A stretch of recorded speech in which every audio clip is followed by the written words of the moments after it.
Les mesures exécutoires. Vous êtes redevable d'une somme auprès d'une comptable du Trésor que vous ne contestez pas ou que vous avez contestée mais votre contestation a été rejetée et que vous ne pouvez plus contester parce que vous êtes prescrit.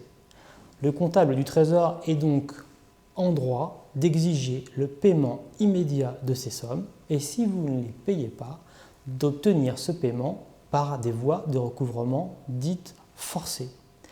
Alors en pratique, que va-t-il faire? Le plus simple, il va envoyer des avis à tiers détenteurs à vos débiteurs, c'est-à-dire le plus souvent vos banques, pour saisir les sommes présentes sur vos comptes bancaires. Il pourra également envoyer ces avis à tiers détenteurs à des débiteurs assez communs comme vos employeurs ou vos locataires. Si ces avis ne suffisent pas à purger votre dette, il pourra ensuite procéder, même si c'est un peu plus lourd administrativement, à la saisie de vos meubles meublants, à la saisie de vos véhicules, à la saisie de vos titres de société et à la saisie de vos biens immobiliers dans le but de les revendre et de se payer sur la revente de ces biens.